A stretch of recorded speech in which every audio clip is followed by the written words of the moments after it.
I'd really feel bad about it. And every now and then, in a very perverted, perverse way, having this ability to know what you're going to say in advance, or having this ability to make you say what I want you to say, will see a new show where I'm basically, there's self-serving shows. I basically want you to say things so I'll feel even worse about how I really am. And that's what we did yesterday. Like I said, I live in my own little world, and I'm not trying to be cute. I'm telling you straight out that I just don't plain understand myself. I don't understand you. I don't understand what in the hell is going on.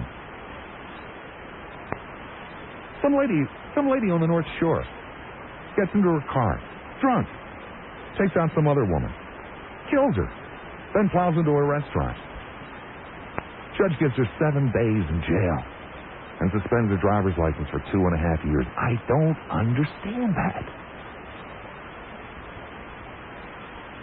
Now, if this girl got herself all tanked up and picked up a chair and went swinging it down the street and bashed somebody over the head and killed them, she'd have probably got the chair. But no, she did it in a car, so she gets 7 days in jail and her driver's license suspended for 2.5 years. I don't understand that. Gorbachev. You remember Smiling Mike? Gorby comes down on Bush like a ton of bricks for not granting more visas to Russian nationals who want to leave the Soviet Union and come to this country. Did you know that? Oh, don't feel too bad about it. I didn't know it until this morning either. It's true. Gorbachev comes down on Bush like a ton of bricks. There's some alderman, William Henry, Bill Henry. He wants to require grocers to be fluent in English. Now, on the surface, that seems to be the most outrageous, stupid, asinine thing I've ever heard of in my entire life. I mean, is that the biggest problem we got in Chicago? Is that the biggest problem in his district? Well, yeah, it is. And it's also not so crazy. It's not nearly as crazy as it sounds. But along the way, the alderman makes a total ass of himself with a stupid remark about, I just speak in Mexican. The guy's not too cool. But here's an issue here. And there's no satisfactory answer. I mean, this is America, right? Yeah, you know it's America. I know it's America. And in America, you are free to be stupid. You have constitutional guarantees to be as stupid as you want to be. Stupid enough to open a business and conduct it in a language that's foreign to the vast majority of your potential customers. But this is America. And don't you have a right to kind of expect the local grocer should be able to speak the language? You got that right, don't you? Okay, so it's not, it's not the 19th Amendment, and it's not specifically spelled out, but I mean, come on. Well, it's not exactly a problem in my neighborhood, but so I guess it's not my problem. It's not really an issue in my life. I don't really care. Except from an intellectual point of view, it's something to break open a bottle of wine and slice off some brie and sit around and discuss for a while before moving on to some other burning issue, like, whether or not people should be prejudiced against homosexuals.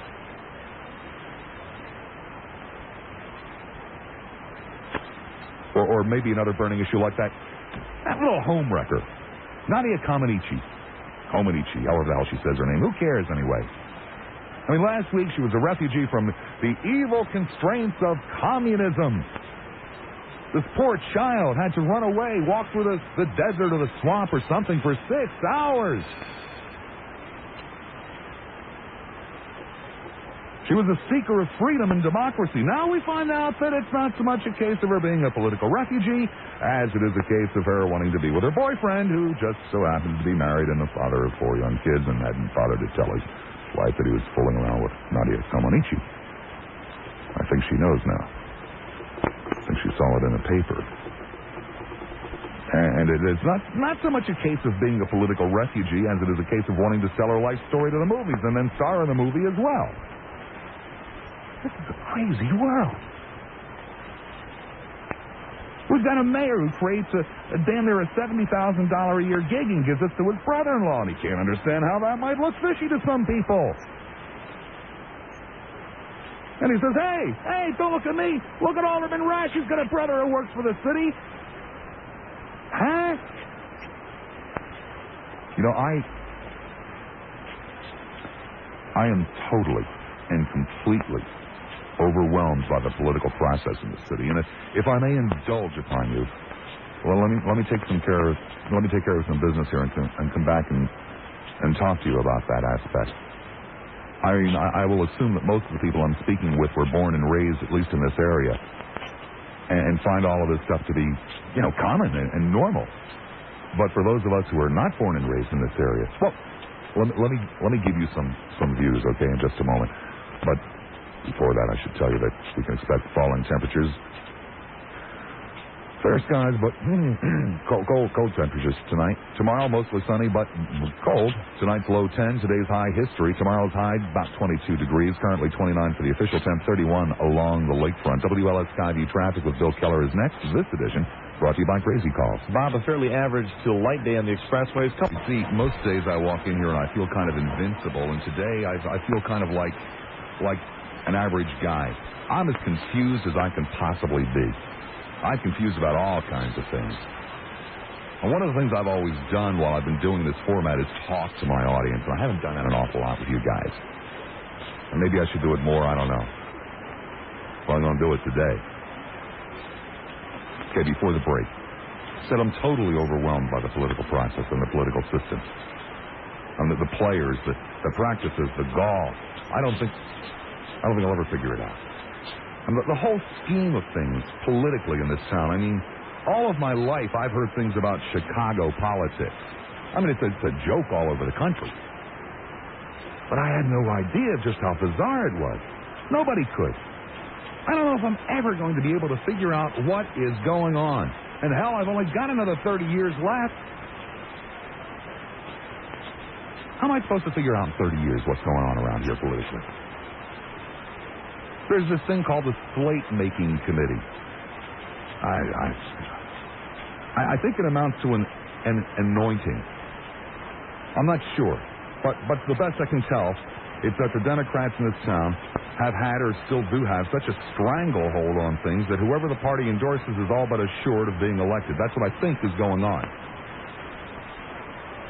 I mean, I am terrified. I am terrified of walking into a voting booth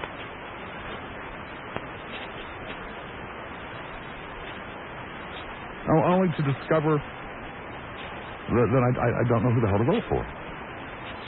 Every day I learn that there are at least 2 or 3 elected offices, different elective offices, that I've never heard of.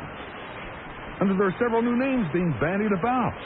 I mean, Joe Blow Kowalski is squawking about being snubbed in favor of Harry Jones-Eskonovich for the powerful office of third alternative assistant to the parking meter commissioner. Huh? The blacks are screaming because they're not fairly representative. So they're threatening to go off in a huff. The Latinos are screaming. The women are screaming. Everybody's screaming. There are rumors of Republicans cutting deals with Democrats saying, well, we won't run what's-his-face against what's-his-name. If you won't run who's-the-majiggets against our guy, that way you get this and we get that. This is very, very, very strange. I mean, how in the name of God does this place survive? Why does it survive? How does it work? I talk to people on the phone back in Tampa or in Philadelphia or wherever I've been from Lake Michigan. But there's no such place. It's a confederation of 50 fiefdoms with almost nothing in common except for the Bears in the fall and whichever baseball team is doing better in the summer. And yet somehow it seems to almost work. It works better than most towns. How? Why? I don't know. It confuses the hell out of me.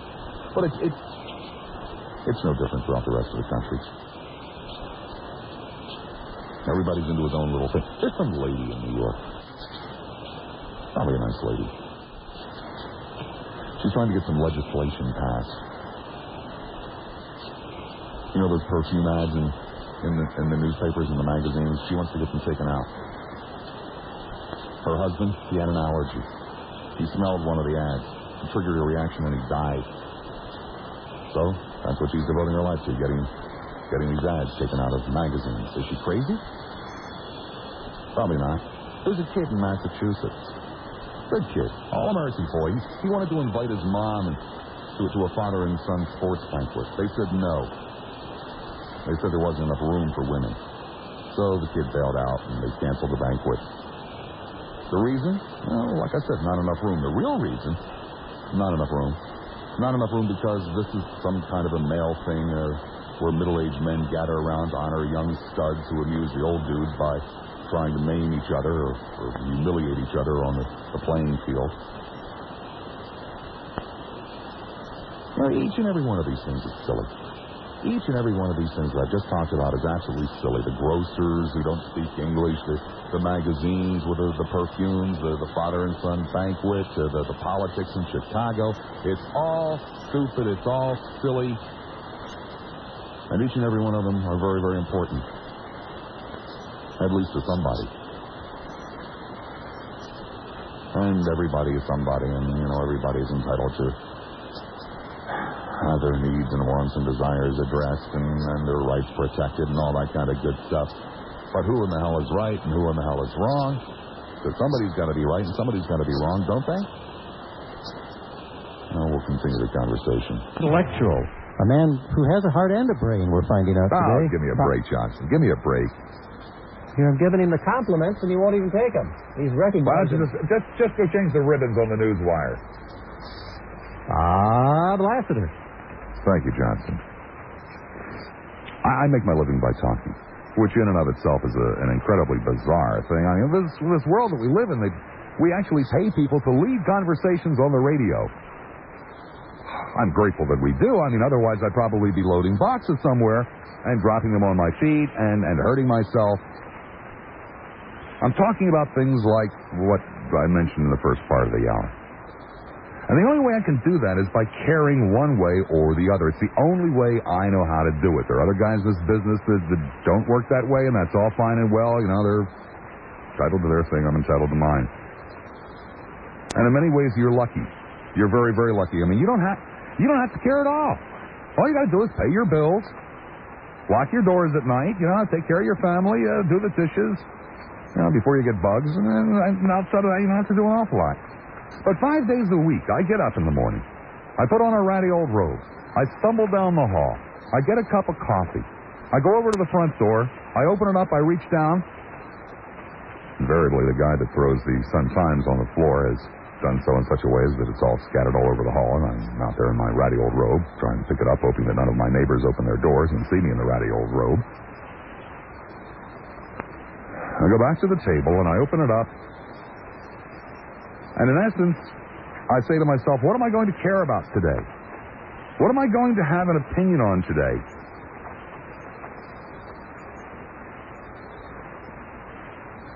That's a hell of a way to start your day. What am I going to care about that I didn't care about yesterday? What am I going to have an opinion on today that I didn't have an opinion on yesterday? That's the way every day starts for me. And only a fraction of these things actually directly affect me in my real life, my real life away from this microphone. But this microphone is part of my real life. And in a way, all of the people who are affected by all of these weird little things, like the lady in her perfume and the one who ran over the person, and none of these things are really my problem, but they're all part of my life to one degree or another. So today, today I find myself caring about 5, 10 different things. Things I didn't know I cared about yesterday, plus the things that are going on in my own world, and I'm having trouble dealing with it. I don't know which one to care about more, which one to care about less. I don't even know what my opinion should be. Let me go through some of these things with you again. I am a human being. I know that some of you find that hard to believe, but to hell with you.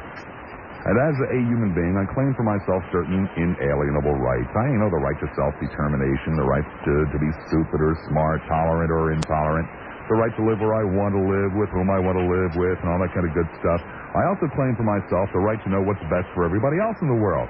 Hey, I'm no different than you. It's just that sometimes we differ on what's best for everybody else in the world. But I read in the paper this morning that Smiling Mike has grabbed us by the gazongas, and he's squeezing. When he chided the Bushman for for being stingy with the visas. All these years of screaming and moaning, let the people go! Open the Iron Curtain! Let the people go! People must have the freedom to go where they want to go! Mike says, okay. We say, Mike, could you let him go someplace else? I say, Oh, jeez. Oh, why do we do these kinds of things? Why do we make fools of ourselves? And then I take it a step further and say, Oh, jeez, why do we do these kinds of things? And the last thing we need is a new wave of immigrants in this country. A couple of 100,000 weirdo Russian Jews who don't speak the language, who have no concept as to what democracy or capitalism is all about. We don't need this. Where are they going to end up? They're going to end up in the poor neighborhoods. They're going to end up messing things up. They're going to end up upsetting the balance, and it's not fair. It's not fair to anybody. I mean, a whole slew of people who have no idea what's going on, who have no idea what they're getting into. Who needs it? I mean, my God, we haven't recovered from the last wave of immigration. And we're not dealing too well with the current wave of immigration. This is insanity. You ever been to Miami? It's a city that was stolen by immigrants. New York, Chicago, cities irreparably altered by immigrants. Neighborhoods have been totally erased by immigrants. TV and radio signals have been taken over and filled with gibberish that I can't understand. And they're run by people who really don't seem to want to get with the program. Yeah, I know all about assimilation. Assimilation, that's what happened when my people came here. But there's a major difference. My people came here in a 20 or 30-year period, and then they stopped coming. But this is just wave after wave after wave after wave of immigrants. We've already lost one city in this country to immigrants. We're on the verge of losing several others. And it's causing real problems. It's causing problems like the grocery stores in Chicago, where they don't speak English.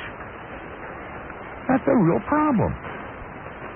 And then you get a politician who speaks out and says, hey, this ain't right. We got to do something about it.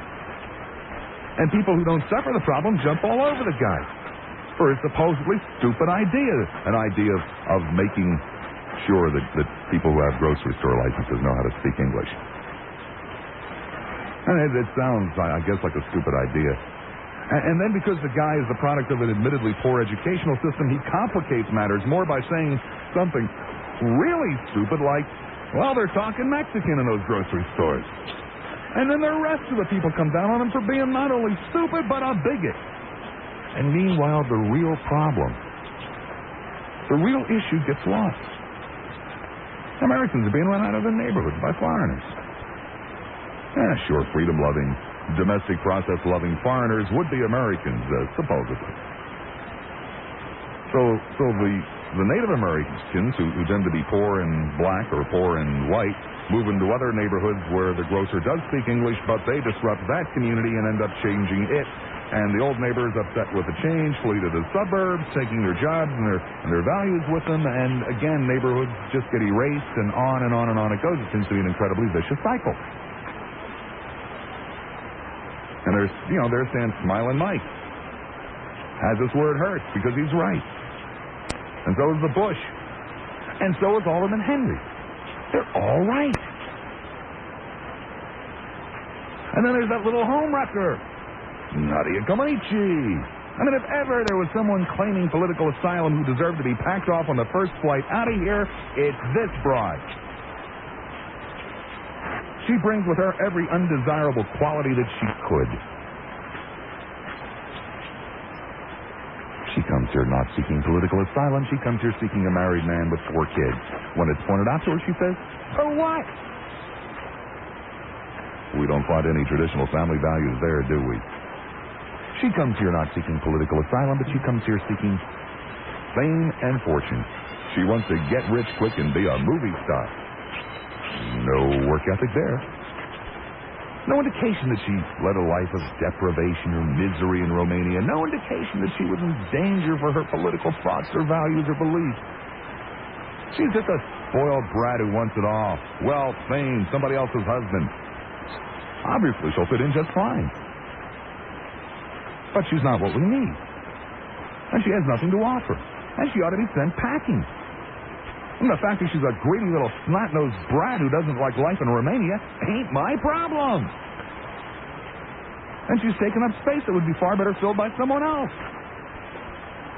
So what do you think the odds are of that happening?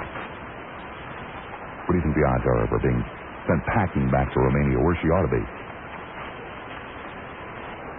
You know, the fact of the matter is that virtually none of these refugees, the immigrants, are political refugees. They're all economic refugees. They want the buck. They want the buck far more than they want the Bill of Rights. And I'll go to my grave believing that. But they aren't really any different from the rest of us in that respect. The main problem is that they disrupt the place and they scare the natives, who also have rights. The right to live their lives in peace and tranquility. This is an incredibly unfair world. I mean, some places are rich, some places are dirt poor. Some places can't feed themselves. Other places produce too much. Some places are ruled by tyrants, some places are ruled by the democratic process. And some places the grocer doesn't speak the language. So what do you do? What do you do? Especially when everybody is right and almost nobody is wrong. Tell you the truth, I've got great admiration for people that come to this country. Work and save and scrimp and sacrifice and make it. Most of us who are born here, we don't know how to do that. We've never had to do it. And you know, I also have sympathy for the people who resent that. I have sympathy for the people who don't know how to do it. And feel a little bummed out that these foreigners come here and do it. I also resent the fact that I resent the fact that they come in to disrupt the lives of the people who are born here. And I get particularly bent out of shape when they step on my toes. Or when they offend me, like, you know, the little home wrecker. She offends me. I don't think she should be here. I think she should be sent home. And I get real nervous when I turn on the radio and I can't understand the right-wing lunatics and what they're saying on the air in cities like Miami, and who knows, maybe here too. And I get real unhappy when I answer my phone and the person on the other end is speaking in a foreign language. I mean, hell, I get real unhappy when I answer the phone and it's somebody speaking in my own language that I want to talk to. But I get even unhappier when it's a machine or somebody speaking a foreign language, and I suppose it won't be too far off until I answer the phone and find out that it's a machine speaking a foreign language to me. I'm only human. And then, of course, I remember that I wouldn't be here if Teddy Roosevelt had been as stingy with visas as the Bush is. But that was then, and this is now, and things were different then, and besides, it wasn't my problem, but it is my problem now. And I'm impatient, and I'm confused as all hell. And that's why sometimes I tend to step back and look at issues from a macro rather than a micro angle. Things like homosexuality or race relations or religion. My views are right on all of those things. It's just that life is micro and it's not macro, and everybody is right. And nobody's wrong, but everybody is wrong. It's just that some days there are so damn many things to care about. And who's to say what deserves more attention? But, hey, that's what I get paid to do. I get paid to decide what deserves more attention. I probably ended up confusing the hell out of you. But then I'm confused. Can you make any sense out of what's going on? I mean, what do you want to do about all this weirdness, about all these crazy things going on? Now, we talked for the first couple of hours with somebody from Now. And most of what they want's reasonable. don't quite understand why the rest of us don't think they're reasonable, and nothing really changed. Nothing's going to change about anything that we might talk about this afternoon that's going on in the world.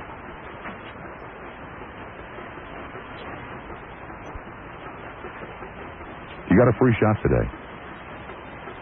I'm not the opinionated man that I normally am. Because I don't know what the answers are to these things. But I know that they're real.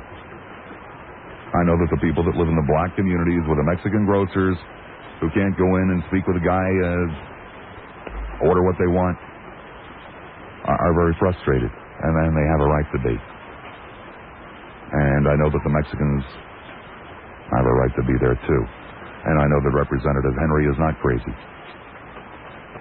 And he is not stupid. And he's doing what he gets paid to do to represent the interests of his people. And I know that it doesn't affect most of us.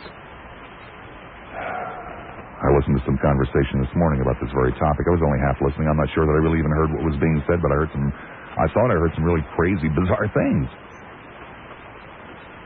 You know, it somehow got involved in, well, you know, if the blacks don't want Mexican grocers, let them open up their own stores, and people from grocery store chains saying, well, we got out because, you know, they rob us and steal from us, but that's not the issue. These are all side issues.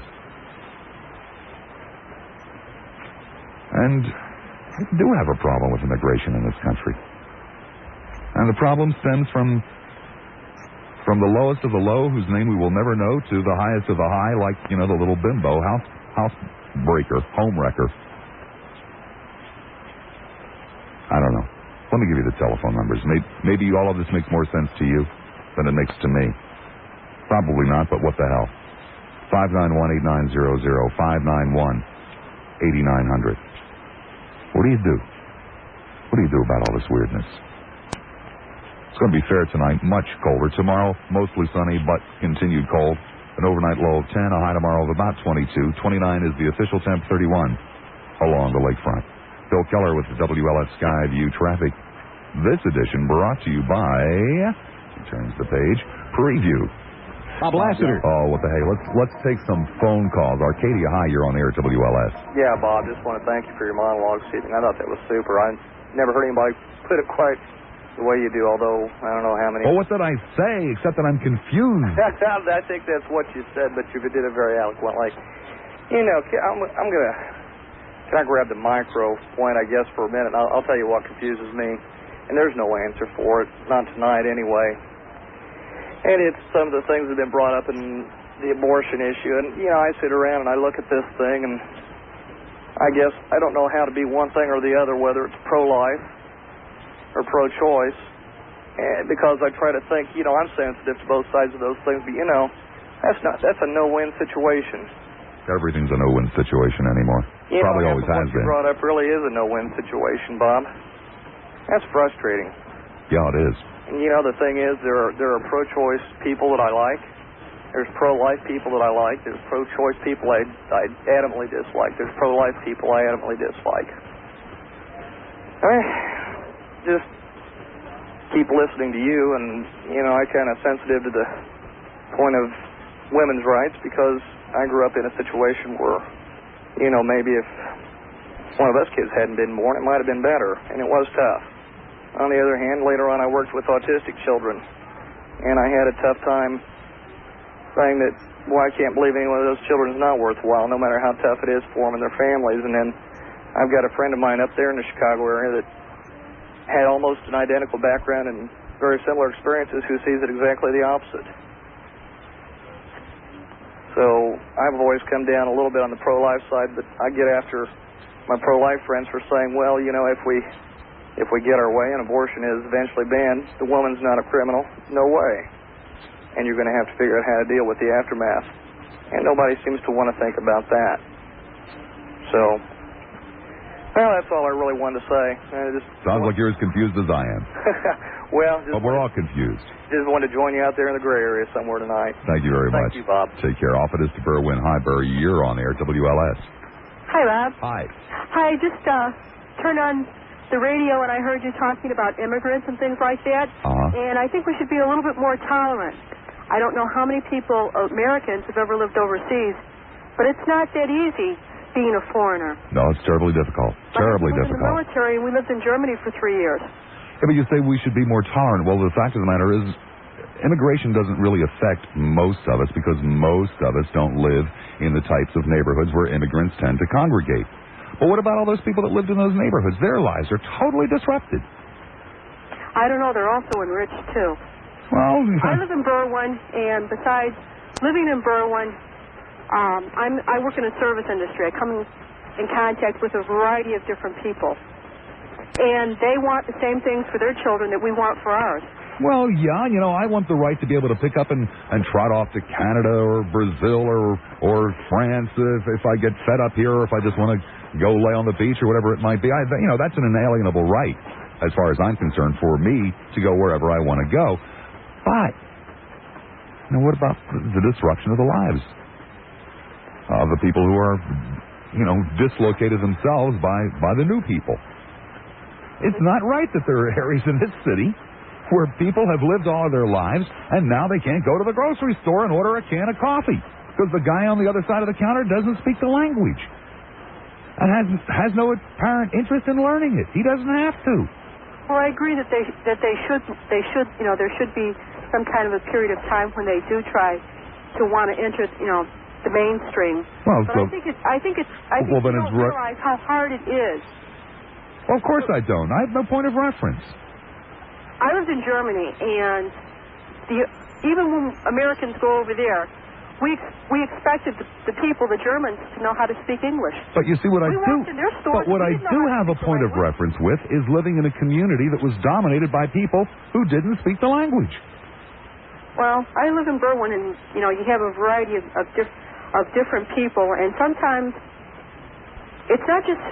You can communicate to people. I've got customers who don't speak any English at all, and I'm able to go in there and perform my job, and somehow we communicate. On some level, we communicate. I thank you very much. Okay, thank you very much, Bob. Take care. I've got to communicate with Johnson. This is WLS Talk Radio 890. WLS Chicago. At the sound of the tone, 6 o'clock. Why is it? Specials? No Sally Jesse? No Best of Rush? No Best of Rush. All the way till 7? We're going to be It's Just You, Babe. Wow. And, of course, we may break in with a pun at any time. I'm Jim Johnson, WLS Talk Radio 890 News. Now, here's more talk with the introspective, sensitive. A new man has walked into Bob Lassiter's body. I love this new man. Oh. Get your hands off me. Don't you put your tongue in my ear. I was going to whisper something. That's what you said the last time. Well, I did. Welcome back, Fun Seekers. Fourth and final hour. Oh, why do I do December the 6th. I'm really glad that my mother is not around to see this. Wednesday, December the 6th, 1989. Lassiter with you at WLS Talk Radio 890, Chicago's talk station. Terrified, absolutely terrified of this audience today. The board's full, and that means they think they know what I said. Arlington Heights, hi, you're on the air at WLS. Oh, good afternoon, Bob. Hi. I am glad that I stayed tuned and listened to you because I feel like I know where you're coming from now. Many times when I listened, it feels like, I would hang up or turn the radio off because I was annoyed at you, but I think you're probably playing the devil's advocate. No, I'm not playing the devil's advocate. Not at all. That under other circumstances would insult me. Under these circumstances, I won't be insulted. I am just like everybody else. I know what's right, I know what's wrong, and I also know the way I handle it. And it's usually not totally right nor totally wrong. Well, no one can tell which side you're on when you're talking. I mean, in some instances. So, but today, it came through, and I happen to agree with you on several things. But, I'm not a mental giant, and I just wanted to comment on the situation with the immigrants and so forth. It doesn't take a mental giant to know something is really happening in the United States. I don't know what it is, but it seems like since the boat people, the Cubans, and the this and the that, it's really changing. And you go downtown in Chicago and L.A. and so forth, and you see different languages on signs in grocery stores and the whole town almost.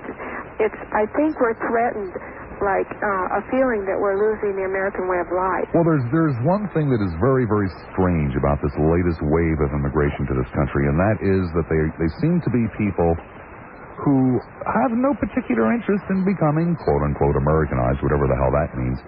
And it's easier for them not to than it's ever been before. And one of the reasons that it's easier is because of radio and television. In Miami, 9 Spanish-language radio stations, 3 Spanish-language television stations. I'll be honest with you, I don't even know how many stations there are in Chicago.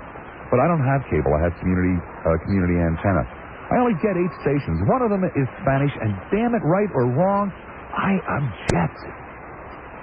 Severely object. I don't mind one, but when you get in the airport and you hear the foreign language being spoken and you have to listen for English, it's, it's quite startling here in this country. And another thing that you mentioned about so many coming over at once, and it's getting more and more now. I always thought about this too, and in fact in Israel it happens to be a certain size state, and they keep asking people to come in, and I'm wondering, where are they going to put them, or what are they going to do, take more land? I mean, what's going to happen in this country? Can we keep doing that? I mean, right now we have no land in certain suburbs. They've taken that all. They're wall-to-wall houses almost. And I mean, where's it going to stop? I'm opposed to English language amendments, and I'm opposed to laws that dictate people do this or dictate that people do that. And I'm opposed to silly regulations like, for a license for a grocery store, you have to prove that you're proficient in English. But I don't know what else to do anymore. I just don't know what in the hell else to do. Well, it's certainly changing, and I don't know what the answer is either, but I think we're losing our old ways, which I'm not, I'm pretty fond of, and I imagine a lot of people are too. But I don't know if we can assimilate all these people. I don't think so. They're probably going to assimilate us. Who knows? Thank you. Thank you. Take care. 5918900. Country Club Hills. Hi, Country. You're on the air, WLS. This is Country Club Hills we're talking to. Yep. I never hear the first part. Well, I want... Could you speak up a little bit? Can you hear me? Yeah, I can now. Thank you. Okay. Well, I feel it's not about how long people have been here. Blacks, for example, have been here over 500 years to speak English, and somebody still finds fault and upset if they move in the neighborhood. That is not because they can't speak the language. I think people are a bit petty. Either they have little to do or they don't have a solution to their own personal problems. So it's like complain. Well, you say people are petty. Yeah, of course we're petty. I'm petty, you're petty. People do not move in the neighborhood. There's first a vacancy. Then secondly, there's either a seller or a landlord who knows very well whose money he or she is taking. So that people want to get angry with, and they are their friends and neighbors. You don't get mad if somebody's looking for a place to stay. Do you realize that many times an individual, just because of their color, can run all over the entire world with money in their hand and have someone turn them down just because they're black, just because they're whatever?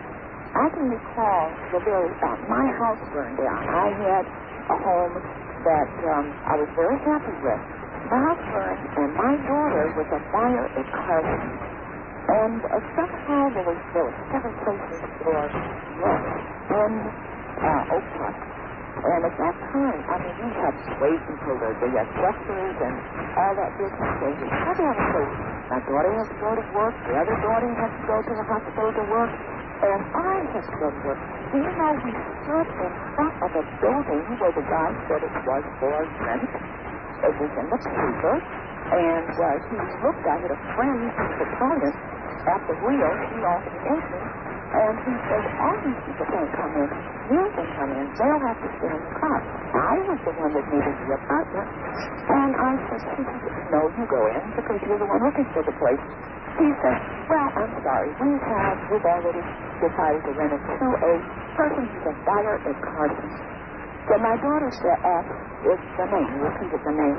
Yes. She said, well, that's me. Then he says, well, to tell you the truth, I'm not prejudiced, but you see, when they move in the neighborhood, they have a tendency to invite all their relatives to come sit on the floor. I said, sir, do you know something? I have one brother. He has a beautiful Mount Vernon home in Alexandria, Virginia. He had no intention of moving in on a pallet on my floor. But at that point, he came up with another excuse. Because this is not about people speaking English. It is not about anything other than pettiness. Well, let me converse with you. We came out here. Well, let me talk to you, because I happen to be one of the very few, I would imagine, white people who has actually suffered housing discrimination. You just reminded me of something that happened in my life about 15 years ago. It was shortly after I was married the first time. I was living in Norfolk, Virginia. There was an apartment that I wanted desperately. It was a beautiful place. It was far better than what we were living in, and I could afford it. And they wouldn't rent to me. They wouldn't rent to me. This is a very bizarre story, and I had totally forgotten this. Yes. They wouldn't rent to me because the building was owned by a gay guy, and he wanted all 8 apartments in there. Well, yes, I do. But here's the other side. While I have suffered the discrimination, and I thought it was an outrage, and I still do think it's an outrage, when I'm really honest with myself, I find myself saying and believing, well, damn, why can't I live with who I want to live with? Why can't I rent to who I want to rent to, or sell who I want to who I want to sell to? Both sides are right. It is wrong to discriminate. It is wrong to be petty, but it's also wrong to force somebody to do something. Well, no one was forcing this guy to do anything. He's standing out on the sidewalk trying to insult people. We were well-dressed. You were dealing with a cowardly bigot. You were dealing with a cowardly bigot who didn't want to tell you the truth. But the bottom line is this. He did not have to rent his place to anybody. He could close it down. That's his business. But, he's also standing there saying, well, I'm not really prejudiced. Now, there's a guy who just moved down the street here, and everybody else wanted to burn his house down. And I said, no, we don't, let's wait. Let's see if he cuts his grass. I said, are you discussing a man who puts his money and for a house? And 002 Des Plaines, we go. Hi there, you're on the air. Hello, Bob. Hi. Hi, this is Jerry from Des Plaines. How you doing? I have a comment to make. The Statue of Liberty welcomes people from all economic, ethnic, and social backgrounds. Yep. As Americans. That means a hell of a lot to me. Pardon? And it means a hell of a lot to me. Well, it does mean a lot to me. As Americans, we must understand and show compassion for people that speak different languages. Newcomers have the right to work, live, and advance as far as he or she can. Absolutely. Pardon? Absolutely. I don't quarrel with that. This is the American way of life. This makes the American dream come true for a lot of people. But do not Americans also have a right to tranquility in their communities, in their neighborhoods? They surely have. Is not that tranquility upset? But is that tranquility not upset when there's a wave of immigrants who suddenly move in? The wave of immigrants that come in add to our society. They add a new restaurant. They'll add a new idea. In fact, it will advance our society. This is what makes America. That's great rhetoric. It's the truth. Well, yes, it is true, but it is also true that they disrupt things.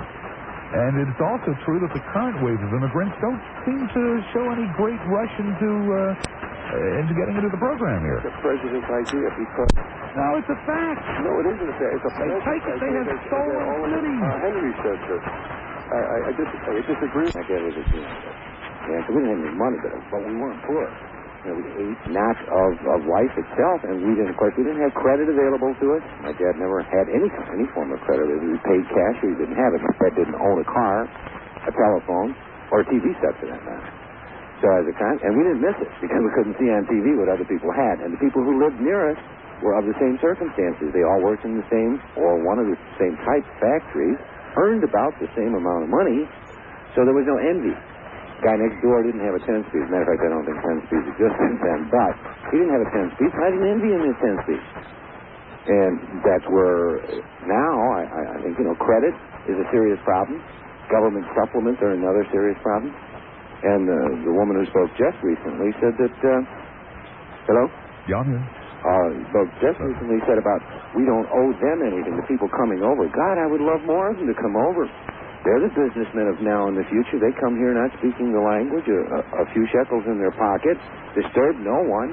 Their crime and welfare rate is extremely low. No one. They do disturb people. They don't disturb you. No, I mean actual legal disturbance, as opposed to disturbing their mind. So they don't do that. They don't cause near as much grief as some of the people we have here already, and they get employment rather quickly. So maybe in many cases because they're illegal, they take low wages and they're hidden away, but they're taking jobs that other people don't want anyhow. It's not a matter of them stealing employment from anyone else, except for the doctors, of course. That's about all I have to say. I thank you for the time. So a car phone would go, hi, car, you're on the air, WLS. Yes, sir. Hi, Bob. How are you? Oh, confused.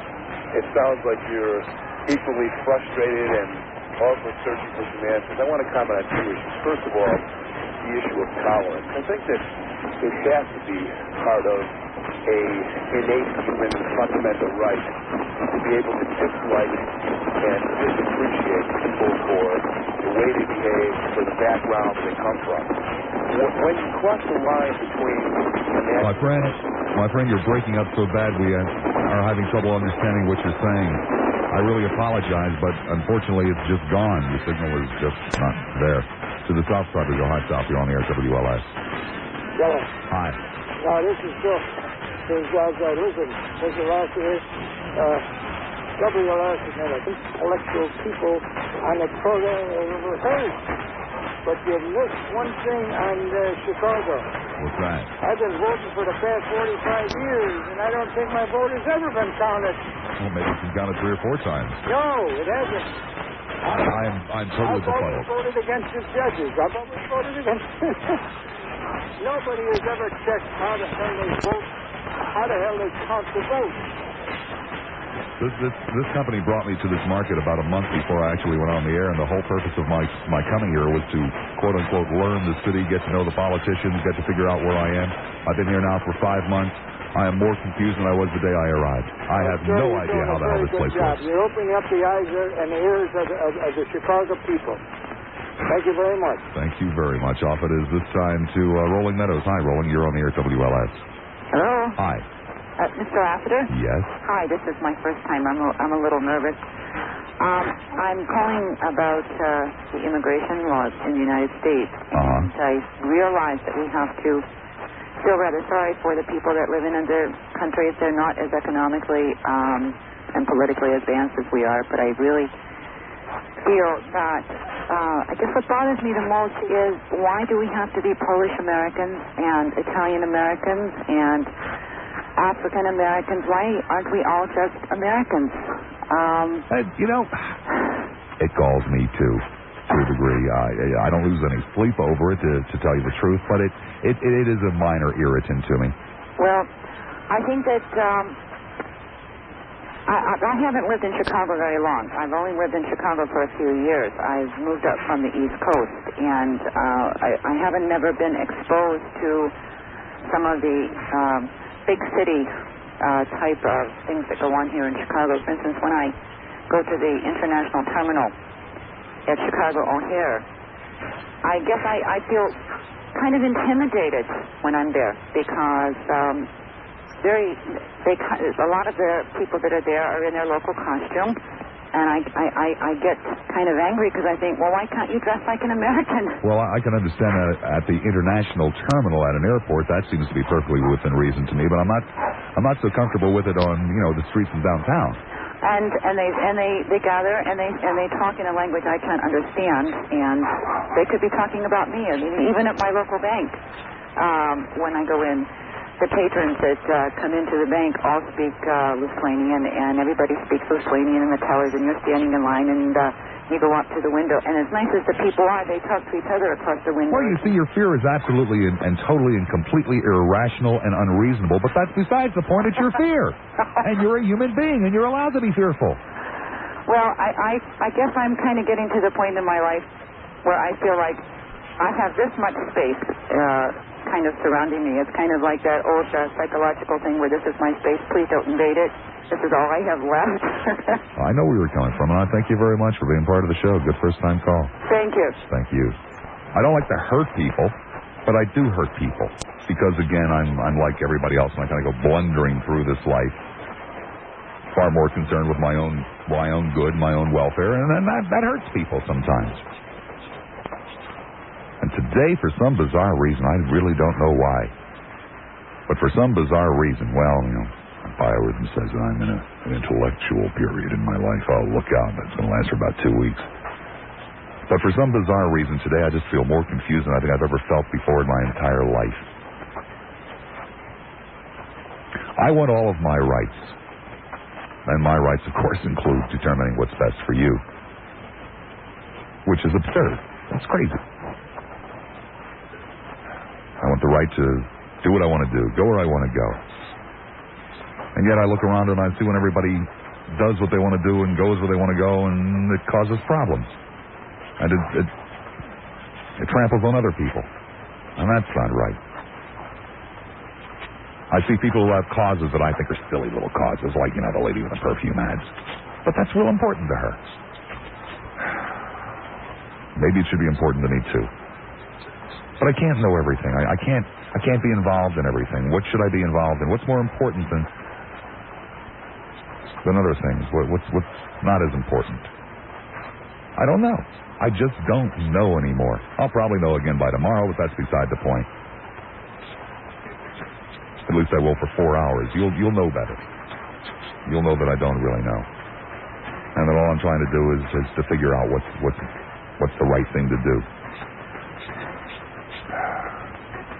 I hope you'll forgive me for my lapse here today into being a mere mortal like you.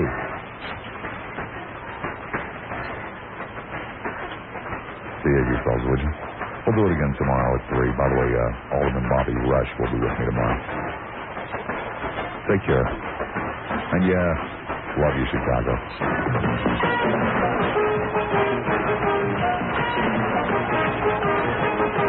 Hello, everybody. I'm Dave Lone.